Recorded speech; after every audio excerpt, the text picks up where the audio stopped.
September the 11th, 2001, a day I'll never forget. And I was in Hawaii at the time working on a seminar with a gentleman called Anthony Robbins. And there was 2,000 people attending this seminar. It was 9 days long. And what happened in New York happened at about 2 o'clock in the morning local time in Hawaii. So we woke up to the news. We also woke up to the realization that 2,000 people were about to have access to the same story, the same news. And our job as leaders in that seminar was to really try and help people reframe that event so that we could get them into the room and allow Tony to come out and work his magic on explaining or finding some empowering meaning as to what it could mean for us. And as you can imagine, people were distraught, people were angry, people were confused, people were scared. There were so many different reactions. And eventually when everybody got into the room, the big question was, would the seminar continue? How could it continue? And Tony came out and he gave a masterful job of really trying to reframe meaning in something so terrible. And we shared many stories at that point, but there was one story that really struck me, and to this day I've never forgotten.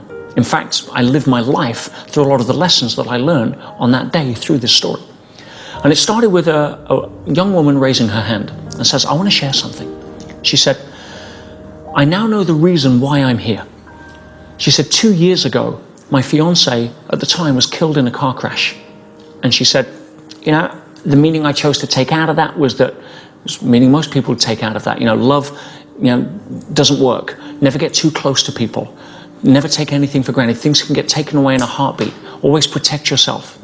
And she said 6 months after that, about 18 months before, she met a new guy and they started dating, but she was very reserved, always kept her distance, always getting over her story and what had happened to her. And at one point, he'd even discussed about wanting to get married, but she wasn't ready. And then she felt a calling to come to the seminar. He didn't really approve. He thought it was some sort of cult thing, and therefore they almost had a fallout. But she insisted on coming, and she did. And she says, I now know why I'm here. I just got a breakthrough last night. She said, last night we had a comedian on stage. Her name is Kathy Buckley, very inspiring lady. And Kathy's got an interesting story. She was born hard of hearing, but unfortunately it was misdiagnosed as retarded. And so she was put in a special school. She was never really given any love, care, or attention. And so she grew up very lonely. And when she was in her teenage years, she was sexually abused by her stepfather. And then when she was in her 20s, she got cancer. In her late 20s, she got cancer again and still survived. And then when she was in her 30s, she was lying on a beach and a lifeguard ran over her face in a 4x4. I mean, you and I think we have problems. And Kathy epitomized at that time somebody that I call in victim mode. She was there letting life happen to her. But at that moment, she realized that she had to take life by the horns. And if she was going to create her life, it happened to happen by me, by her. So she stood up and she started to take charge of her life.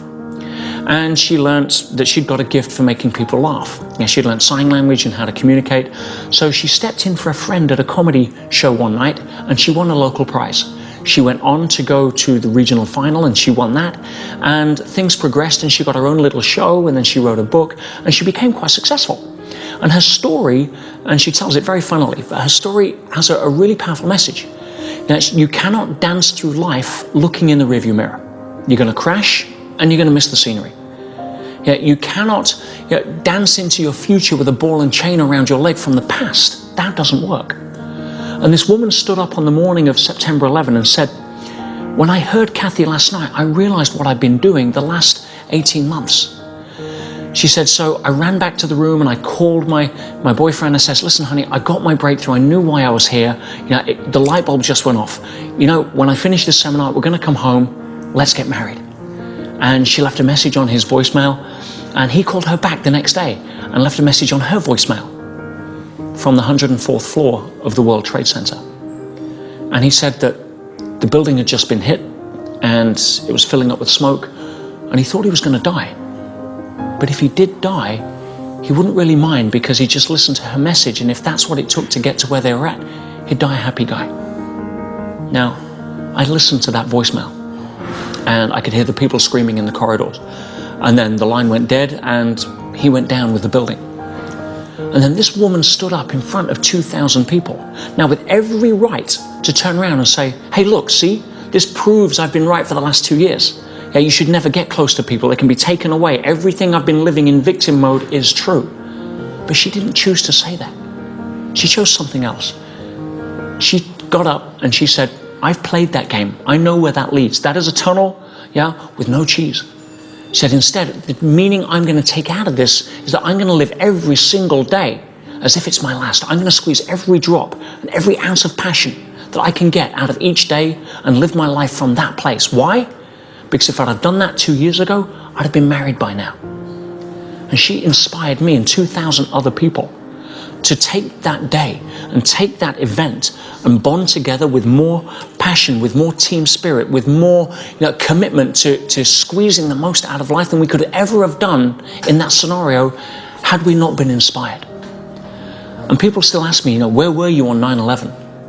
And I say, with the amount of transformations that we witnessed, with the amount of interventions that we were a part of, with the emotional roller coaster and what could have been an ugly caterpillar turning into such a beautiful butterfly, that has to be without doubt one of the most empowering and inspiring days I've ever had the privilege of living. And all because the message was so simple. It is never, my friends, what happens to us in life. It's always the meaning we choose to give what happens to us that makes the difference.